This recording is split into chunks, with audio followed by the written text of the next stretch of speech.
Hi. We'll all remember the Jubilee and then obviously the sad moment when the Queen passed away.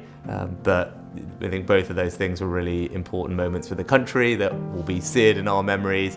And I think it's probably hard to forget the war in Ukraine, which I still remember in February when that happened, and that's been quite a dominant feature of what's been going on in the world and the impact it's had on everyone at home and how the country's opened itself up to Ukrainian families. I mean, obviously for me personally, it's been a bit of a roller coaster year career-wise, so I've had that to grapple with over the course of the summer and the autumn, and unexpectedly ended up in this job. There were a couple of amazing sporting things that happened this year. English cricket team had an amazing resurgence with Bazball. It was just phenomenal. We won a World Cup. Test team just crushed it out of the park, and it was really exciting after having had not a brilliant time of it before. So as a cricket fan, it was an amazing year, and we ended the year on a high with the series in Pakistan. Also great with the Lionesses, so that was fantastic. Sure. Actually, this has been a very bad year for. I have an album on my iPhoto that I add to where all our family favourite photos are. But this year's been a bad year for adding photos to it. But I have got one.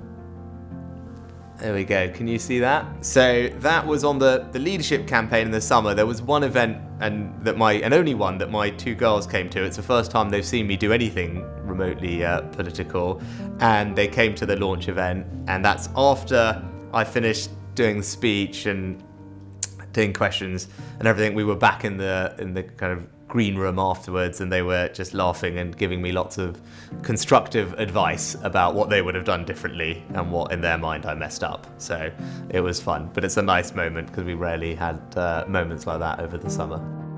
I was at home in Yorkshire with my kids and my wife for a couple of days, which was really lovely. There was a little bit of work that I had to sneak in here and there. On Christmas Eve, we always sit down and watch The Snowman as a family just before we put our girls to bed, and we've been doing that for years and they still really love it, so that's always very special. We always go to pantomime every year in Richmond in North Yorkshire, in our theatre there. It's a small Georgian theatre which is beautiful. We've been doing that for years, and I managed to squeeze that in this year as well, which was a lot of fun, as it always is. And then of course, like everyone, managed to watch the King's speech as well on Christmas Day. I think when I got the job, the most important thing was to restore a sense of stability and calm to government and for the country, and I'm pleased that we've been able to do that, and the benefit of that is already being felt and how the markets are perceiving the UK, and that's really good for everyone in the UK. It will help us fight inflation and get the cost of living down, which is really important. But beyond that, we started to make progress in other areas as well, notably illegal migration. I don't think it's right what's going on, and we set out, I think, quite a comprehensive set of things that we're going to do to grip illegal migration and end up with a system which is fair for everyone and means that if you come here illegally, you can't stay here. So I was pleased that we could get that done.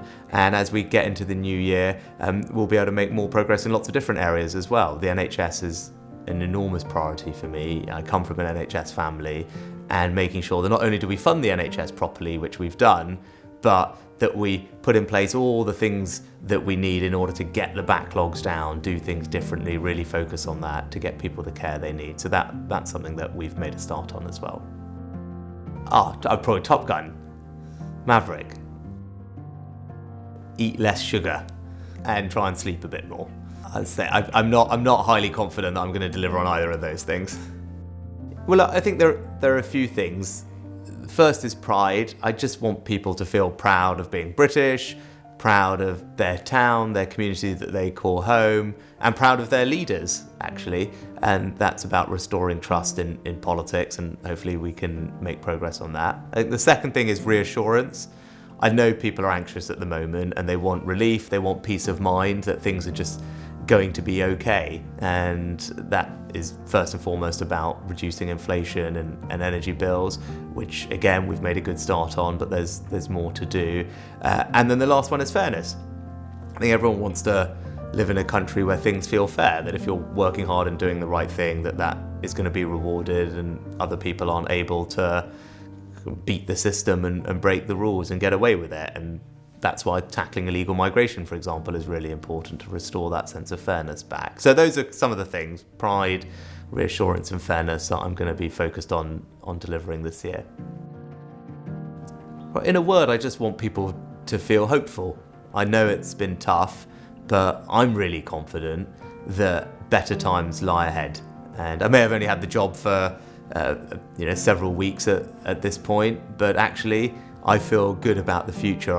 I feel positive about the change that we can bring so that we can improve everyone's lives, so that we can deliver the peace of mind that people are looking for in the here and now, whether it's around energy bills or making sure that the backlogs in the NHS are reduced, but also that we can build a better future for our kids and our grandkids. And as we do that, ensure that everyone, no matter where they live in the country, just feels really proud about the country, about their home, about everything. And I think that's what we can deliver in 2023. And that's why I just tell everyone, even though it's been tough, have hope. We can bring better times.